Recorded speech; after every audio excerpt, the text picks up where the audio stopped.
NVIDIA CEO Huang nearly sold his firm to AMD in the 2000s, reveals insider. NVIDIA CEO Mr. Jensen Huang at Computex, Taipei in 2017, Associated Press. This is not investment advice. The author has no position in any of the stocks mentioned. .com has a disclosure and ethics policy.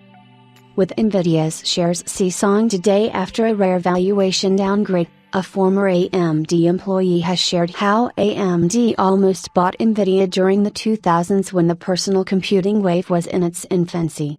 NVIDIA is now worth more than AMD and Intel combined, as the firm's dogged focus on GPU computing bears fruit, and it becomes the vendor of choice for businesses running artificial intelligence workloads.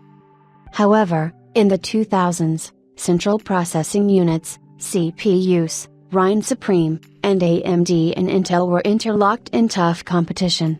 AMD, at the time, also had its eye on the future as it acquired GPU maker ATI, and had it not been for NVIDIA CEO Jensen Huang's insistence to remain CEO, it might even have bought NVIDIA.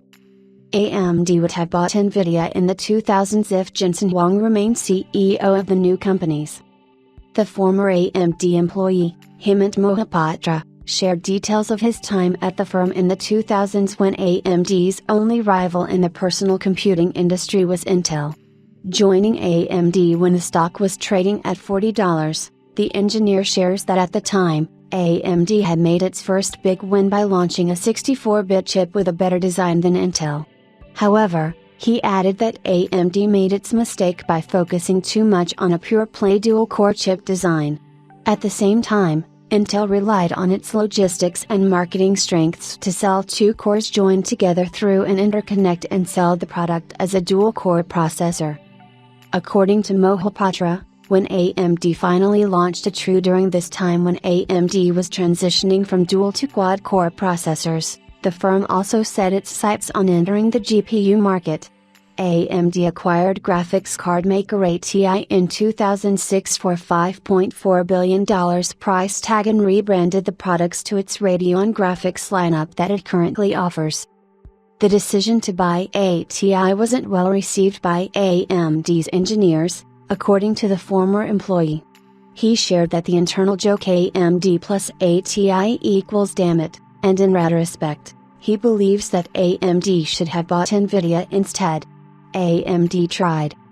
Appreciating NVIDIA founder and CEO Jensen Huang's very long-term. Huang refused to sell unless he was made the joint company's CEO to align with this strategy. HW and SW Lockheed blinked, our future trajectories splintered forever, according to the engineer. AMD never considered NVIDIA to be in the same league.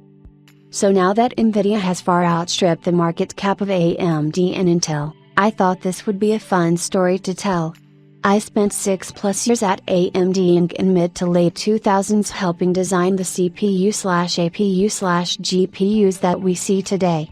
Back then it was unimaginable for AMD to beat Intel in market cap. pic.twitter.com/bikes5i0co